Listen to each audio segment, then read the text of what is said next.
As it's 7 p.m., we'll call to order the combined workshop and special meeting of the President and Board of Trustees for April 10th, 2023. As you know, our village president, Alice Gallagher, passed away unexpectedly on March 21st, 2023. President Gallagher leaves a legacy of outstanding service to our community. She was elected as village trustee in 2013 and then as village president in 2017. She was re-elected in 2021 and was halfway through her second presidential term at the time of her passing. Alice will be remembered as someone who was kind, genuine, caring, and always willing to listen and engage with her constituents and neighbors. She was a collaborative leader with a steady and calming presence during a time of global uncertainty. She is and will continue to be greatly missed. Elected officials and staff extend their deepest condolences to her husband, Terry, their 5 children, and their extended family. In honor of Alice, we'll observe a moment of silence in her memory.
Thank you.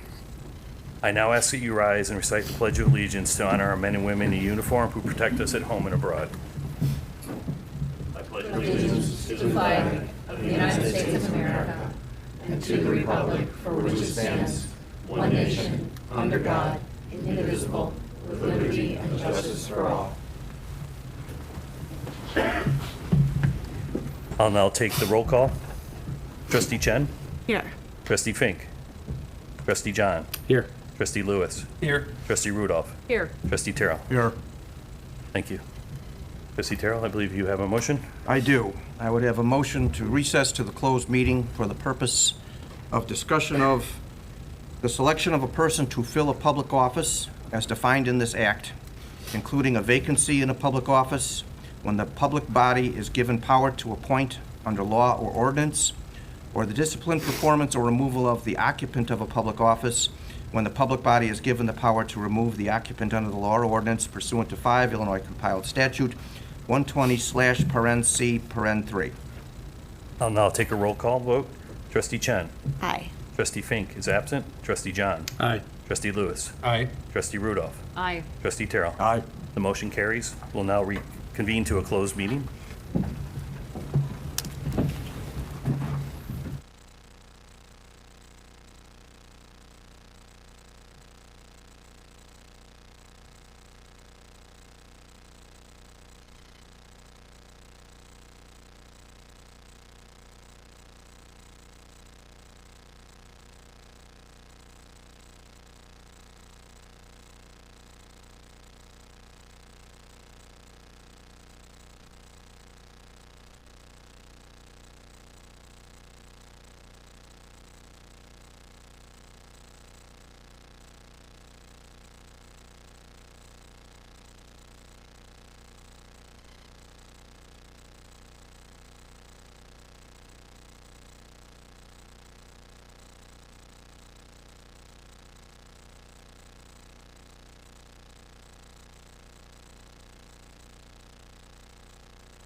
We all set?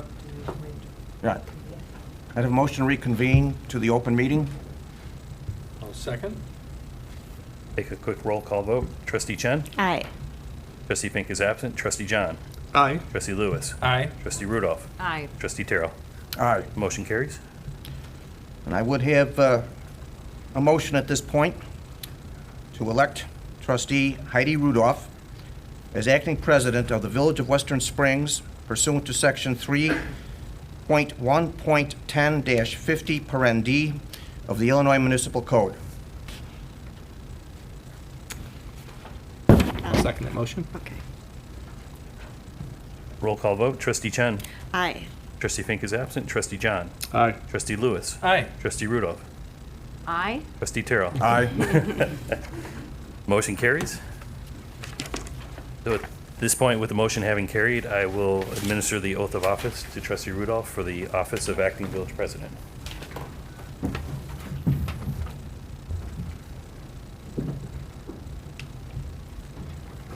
Raise your right hand and repeat after me.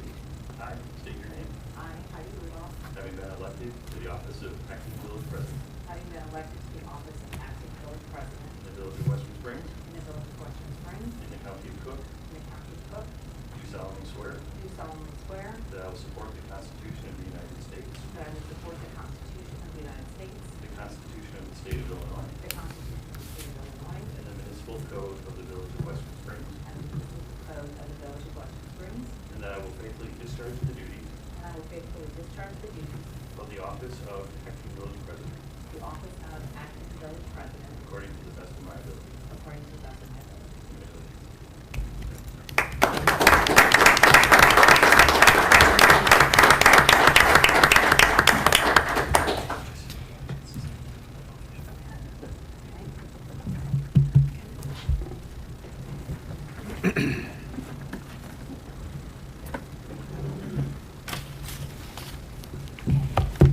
Now you gotta help me with this next part here.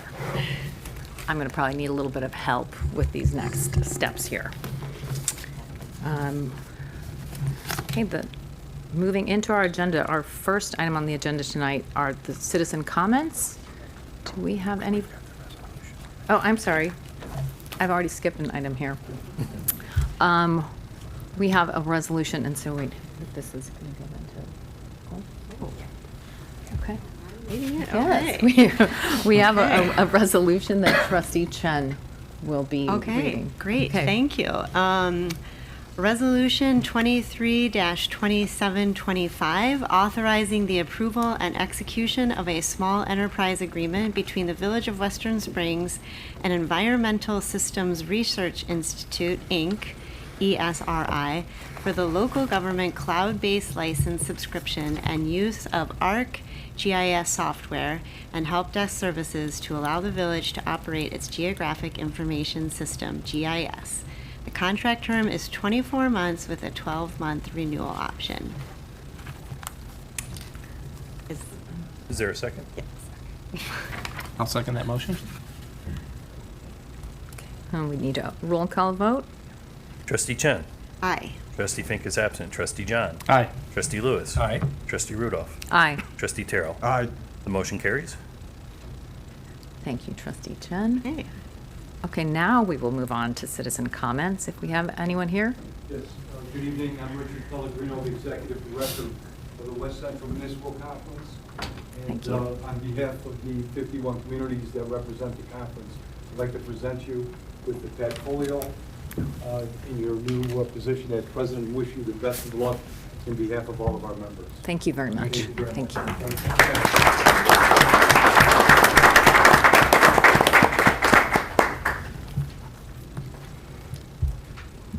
Anyone else? Citizen comments? Okay. All right. Okay, with that, we'll close the citizen comments and we will move on to our workshop portion and to our committee reports. And we'll begin with Trustee Chen again for Okay. Properties and Rec. Great, thank you. The Properties and Recreation Committee met last week, and always explaining that properties include trees in the village of Western Springs, and every year we celebrate Arbor Day, and we make a proclamation, and we reviewed the proclamation, and I'm going to read it. So, proclamation, Arbor Day, April 28th, 2023. Whereas in 1872, J. Sterling Morton proposed to the Nebraska Board of Agriculture that a special day be set aside for the planting of trees. And whereas this holiday, called Arbor Day, was first observed with the planting of more than 1 million trees in Nebraska. And whereas Arbor Day is now observed throughout the nation and the world. And whereas trees can reduce the erosion of our precious topsoil by wind and water, cut heating and cooling costs, moderate the temperature, clean the air, produce oxygen, and provide habitat for wildlife. And whereas trees are a renewable resource, giving us paper, wood for our homes, fuel for our fires, and countless other wood products. And whereas trees in our city increase property values, enhance the economic vitality of business areas, and beautify our community. And whereas the Village of Western Springs has been recognized as a Tree City USA by the National Arbor Day Foundation and desires to continue its tree planting ways. Now we, the members of the Board of Trustees of the Village of Western Springs, Cook County, Illinois, acting by and through the village president, do hereby proclaim April 28th, 2023 as Arbor Day, and urge all citizens to support efforts to care for our trees and woodlands and to support our city's community forestry program. And further, we urge all citizens to plant trees to gladden the hearts and promote the well-being of present and future generations. Gardening makes a world of difference. That is the proclamation. Thank you. And secondly, we discussed various office furniture and equipment, and the committee agrees with the recommendation, and we would like to put it on the omnibus to declare that equipment as surplus. And I think that's going to conclude my report. There's not much going on some of the capital that we're following in our committee. And thank you very much. Great. Thank you, Trustee Chen. Okay. Okay, moving on to Public Works and Water. Who is somebody going to be reporting? James, thank Okay. you. Reporting for Trustee Fink. Yes, all right. So as we move out of the doldrums of winter and into summer, it's time to get our roads back into shape. So starting off with the 2023 Asphalt Resurfacing Program Award Recommendation. So this year, we're looking at 4 areas of asphalt pavement resurfacing. Lawn Avenue, 47th to 49th Street, Grand Avenue, 47th to 49th Street, Hillgrove Avenue, Hillgrove Avenue, Prospect Avenue to Public Works Entrance Yard, and skip patching, which is where the worst holes are in our various streets to fill those and make it usable throughout the summer and don't twist our ankles. So. Last week we met, and on March 30th we received 7 bids from 7 different companies, and selected Schroeder Asphalt with the lowest base bid. So we had gone to them with 2, a base bid and an alternate number 1 bid. Our budget was $1,007,000, and they came under the base bid. So Schroeder Asphalt was selected as the lowest bidder, and I would recommend in the omnibus that we're going to move forward with that. Any questions? What order do these get done? That Lawn, Grand, and Hillgrove? Do we have an order as to what gets done first? No, we'll know more at the discretion meeting. I'm just thinking of Hillgrove with the, obviously much more crowded than these other ones. Yeah. Especially with the new underpass now. I agree. We'll have to coordinate that with everyone, one of the tax.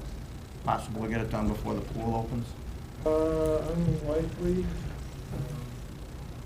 Or do it after the pool closes? Yeah, that's a good point. Okay, thank you. Okay, and any other questions? Capital summary report, I'm going to defer to. Super, okay. Yep. Thank you, Trustee John. Just a couple of quick updates. Central Avenue reconstruction project is moving along. The storm sewer, which is a large component of the project, is being installed at this time. If anybody's been down by 47th Street, you'll see the large sewer pipes that are in the parkway over there. Additionally, the Spring Rock Park water main project is also substantially done with construction. We're just waiting for final weather improvement, as well as the opening of some of the landscaping firms to complete our final restoration through the park. We're also anticipating probably coming back through the board in May, the approval of the easement for the new water main location that will be coordinated with the park district as well. The other project on the list, water treatment plant generator, we do have a minor update on that. We're anticipating that project based on the delivery dates earlier this year. We delivered sometime in October for the generator. We received updated information from Caterpillar that the generator's target delivery date of August. They moved up a couple months from that delivery date, and we'll probably have some more information. Again, probably won't be and then just one final other item, not directly related to the capital summary report, but we do a minor update regarding the renewal of the pension basin project discussed at the committee. Attorney, just feel free to elaborate, but we have a letter that we sent off to the the homeowners association over there, kind of outlining our final items regarding pricing and expectations moving forward with what we want to accomplish on that project. At this point, my understanding is we're looking for a response to that, please. That is correct. Okay. All right. And that is it from the Property Works and Water. Okay, thank you. And now, planning and zoning, Planning and also zoning. for you. Yes, I'll take that one. So, just from an informational purposes, the Village of Western Springs is supporting No Mow May. It's MOW May.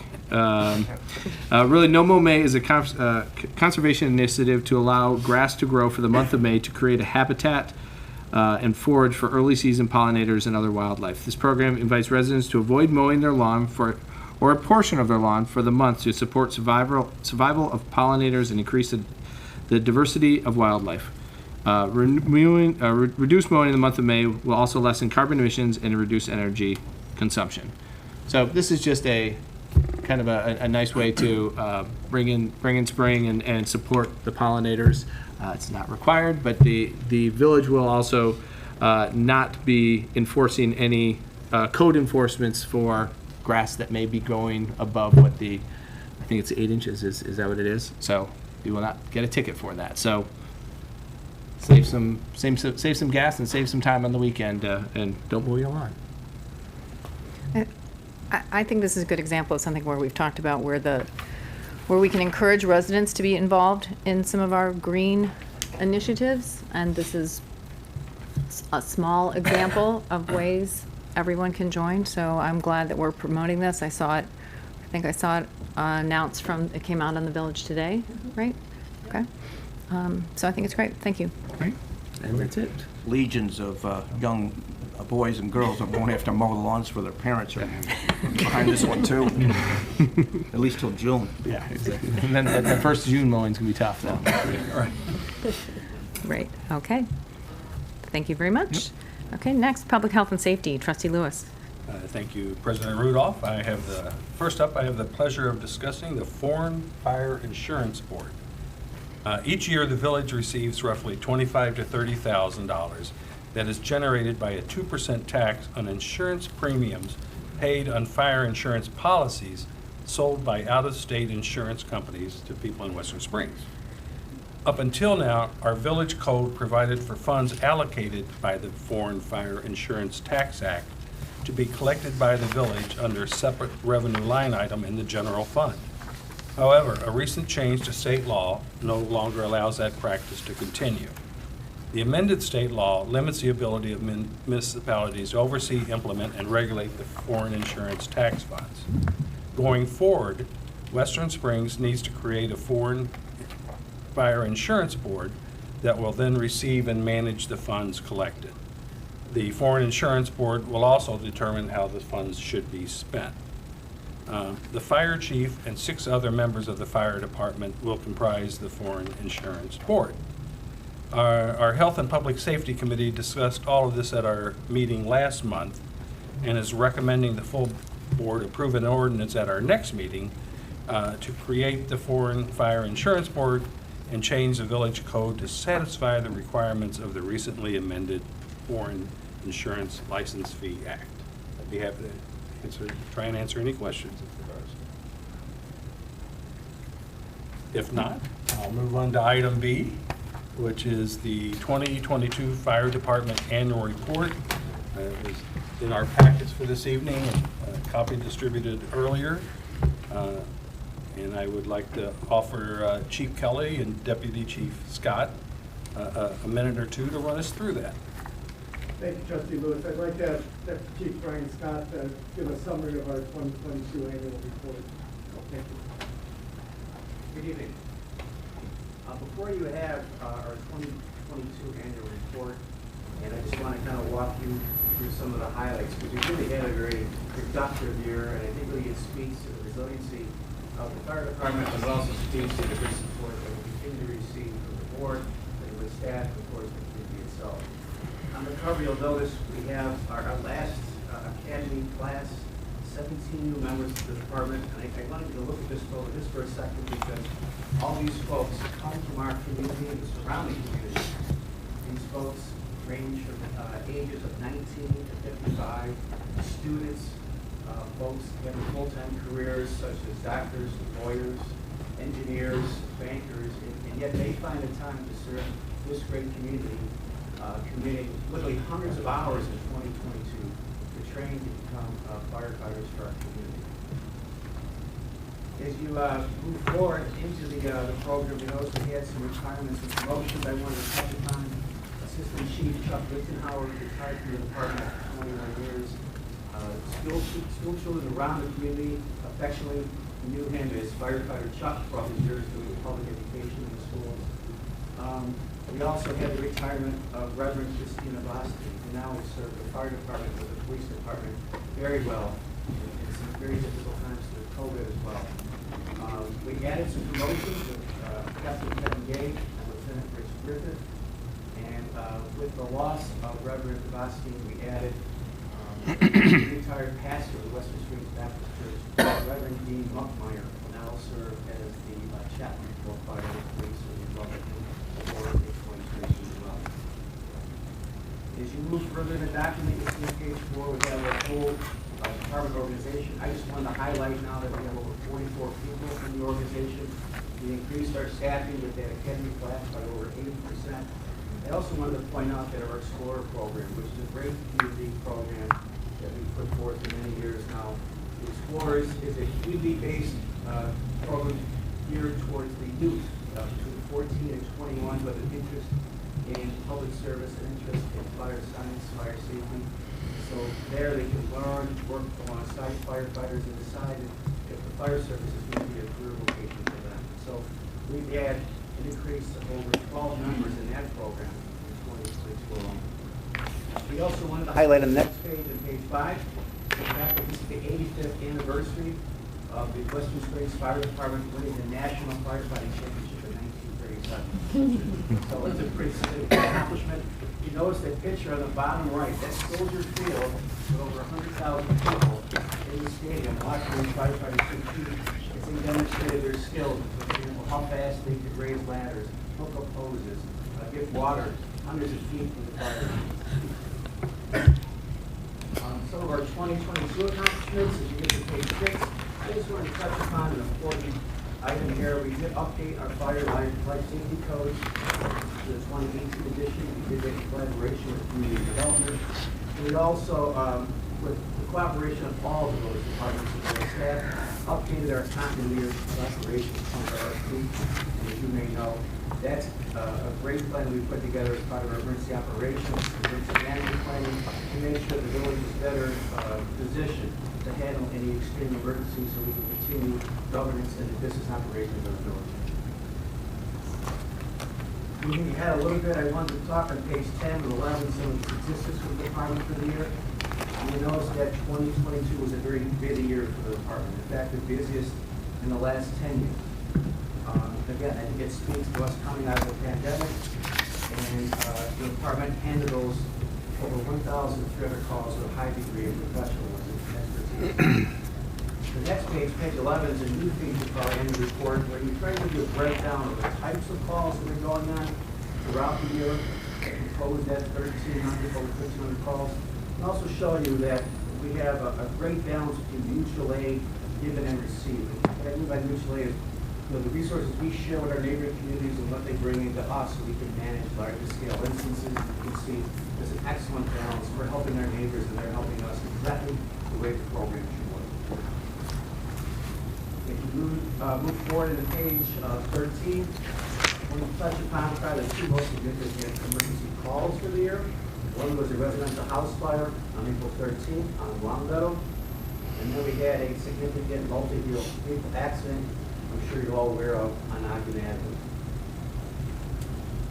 As we move forward into page 14 and 15, you'll see some great photos and some of the statistics regarding the amount of training these firefighters every year to maintain their levels of technical and tactical proficiency in the fire scenes. So we have over 10,400 hours of training overall. And if you break that down per firefighter, that's 238 hours per year per firefighter that we perform training in 2022. On page 15, there's just some great photos of all the different types of drills, the academy, and all the great work that they throughout the year. Next, on page 16 and 17, we can go again to page 18, just some of the community risk reduction efforts. And we've got a full spectrum of activities that we're doing there, including life safety inspections, which include sprinkler inspections, special events, and fire alarms that are installed throughout the village. We partner with Safety Village and make sure that we're going into all our primary schools, especially during Fire Prevention Week. And of course, we have our open house every year in the middle of October, where we draw hundreds of people from around the community to promote fire safety messages. Lastly, on pages 19 and 20, we talk about some features that also kind of comprise our department's work, including our work with emergency management, our medical reserve corps, which is a great group of citizen volunteers that help out the department with respect to supporting efforts in the community. All of them have kind of a medical background, so they're also going to help us out with any kind of medical events that occur in the community. We have our citizen CPR program, which is back in full force since the pandemic is starting to wind down for us. And as I mentioned, that great Fire Explorers Post, which has been there since 2007. And following on the last page is just some of the apparatus that we had. And I wanted to point out Engine 1711 is that brand new piece of apparatus that was put together for the great support of not only this board, but of course Representative Leader Jim Durkin through the Illinois Department of Commerce and Economic Opportunity Grant that the village is able to secure for us, and that made possible that purchase of that new engine. So our frontline emergency apparatus is in very great shape. And so that is just a quick summary of the 2022 annual report, and I'd be happy to answer any questions that you may have. Thank you. Very informative report, professionally put together. It looks great, and it's a great reminder of all the things that the department does for the community and our residents. So it's a great document, and I'll just offer my congratulations on another great year for the department. Trustee Lewis, I'd just like to add too that this report was put together by one of our paid-on-call firefighters. So he received information from all the different departments that provided the content of the report, and he organized it, put it together, and I think he did a great job and put together a professional document. So we'd like to thank Matt Delacana for his work on that report. Nice job.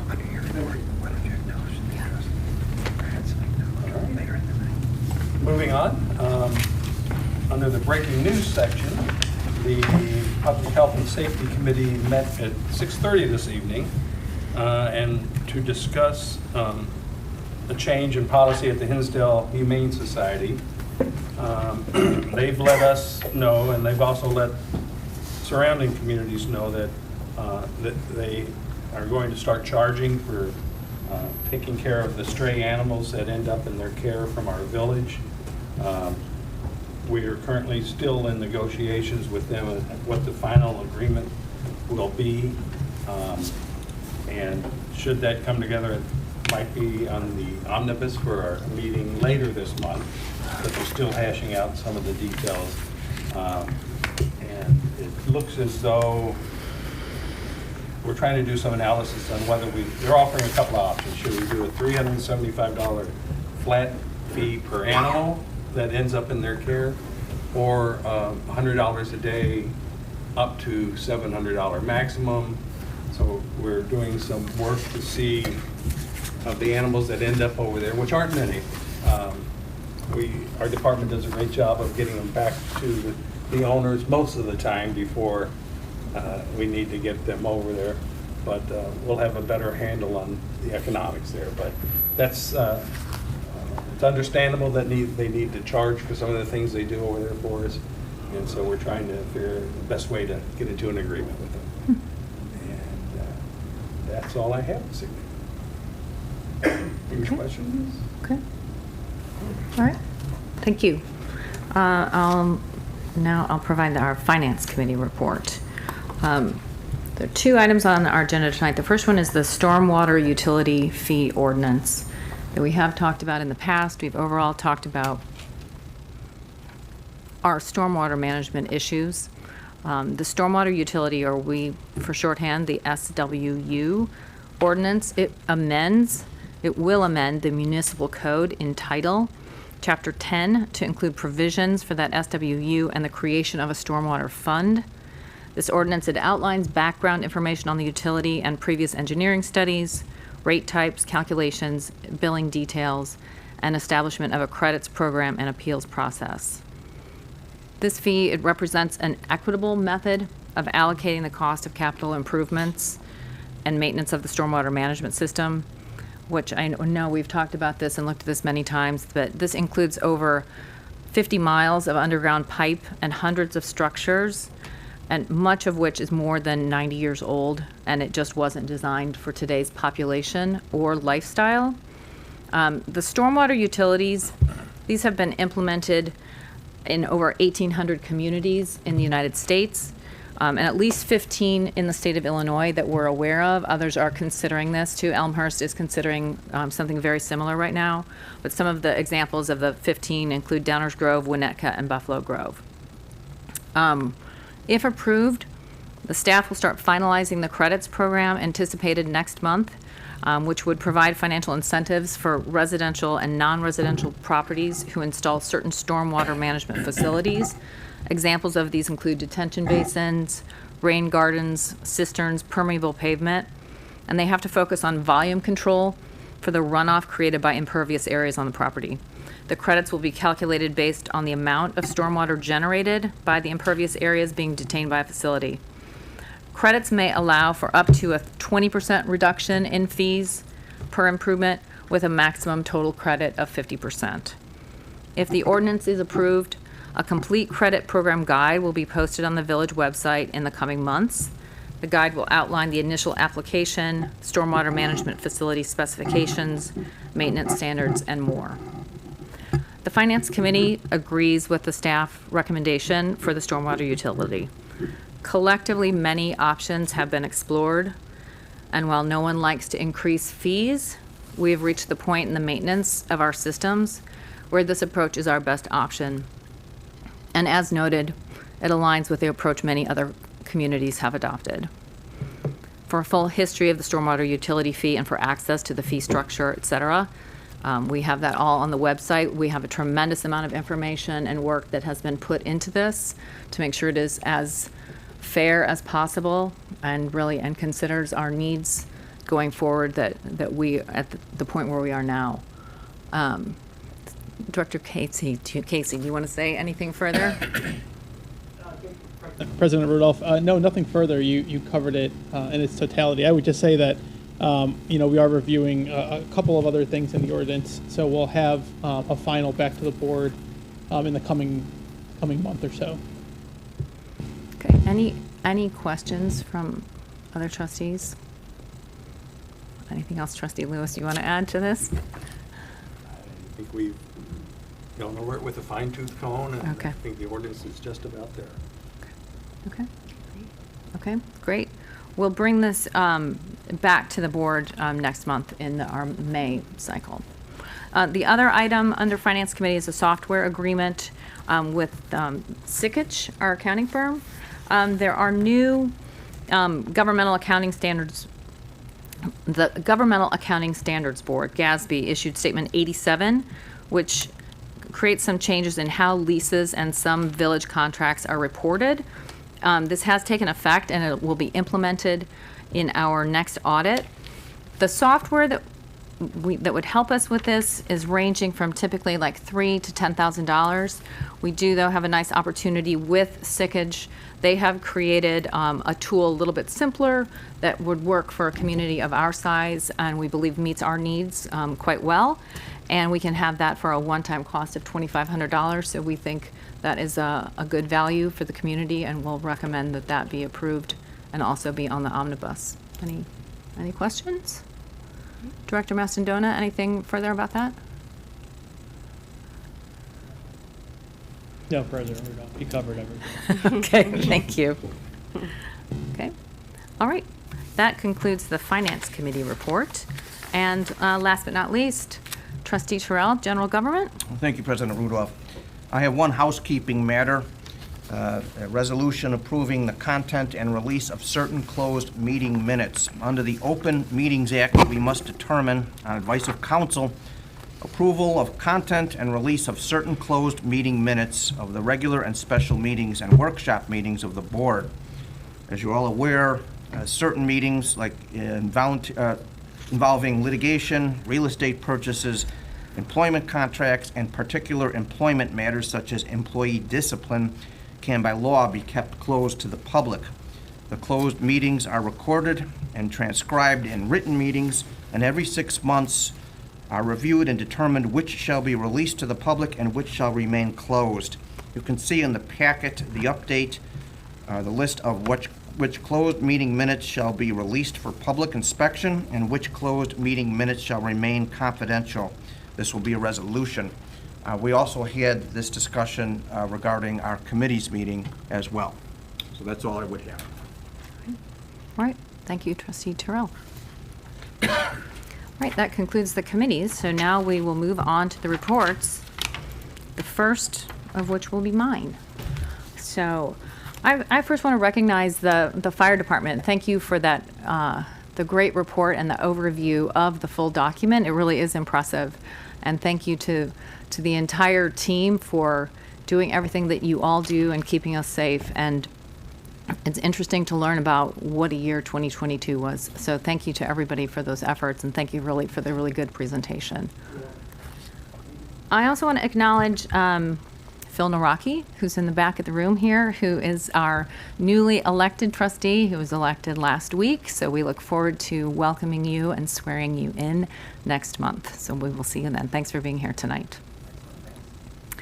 I want to thank my fellow trustees. Okay. Thought I could do it.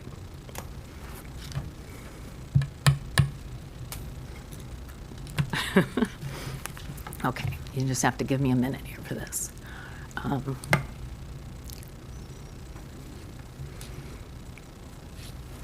Okay, I really want to thank my fellow trustees and the village staff for your faith in me during this time. I really am humbled for the opportunity to serve. I'm going to try to read. I can actually talk, but I know how I can read. Just a moment. I might need to blame my mother for the crying who's over there. See, that's a good diversion tactic. Serving Western Springs is something I truly love. And I will do everything that I can to sustain Alice's deep and genuine commitment to the village of Western Springs its residents, its schools, businesses, churches, and parks. Western Springs is just a successful and just vibrant community, and I'm so proud to be a part of it. I want to thank my husband, Stephen, for his support and encouragement in accepting this responsibility. He inspires me with his problem solving and his humor. I want to thank my parents who are sitting over there, Leah and Sally, for their support and an example. My mother held many local government positions in Bloomington, Normal, and McLean County, where they continue to reside. And my father has always been my mom's biggest fan and supporter. And thank you to the rest of my family and friends who are here with your support. I really want to thank everybody. This is a really unique and difficult time. I'll do the best that I can in this role and do it with all of you. So thank you very much. That concludes my report for tonight. And now I'll move on to Village Manager Bear. Report is not as exciting.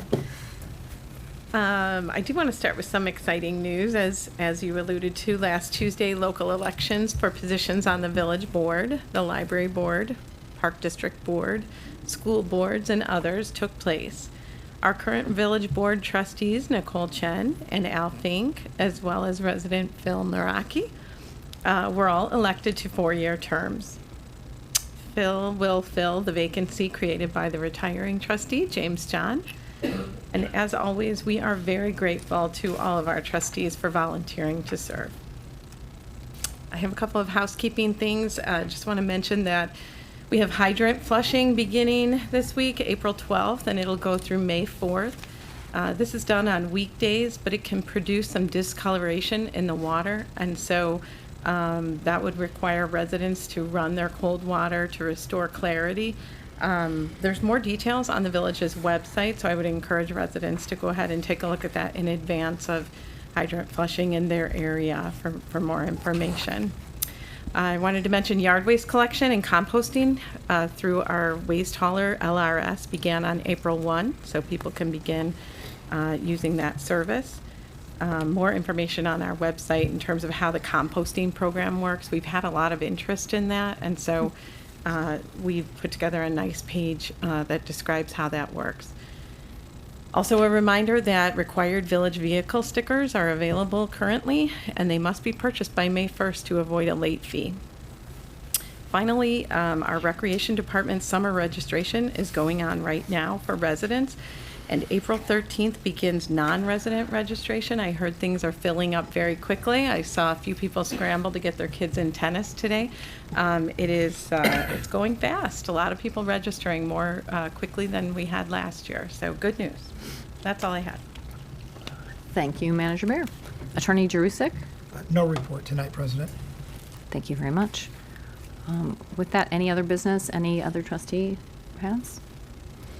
Okay, with that, do we have a motion to adjourn? That would be my motion to adjourn your first village meeting as president.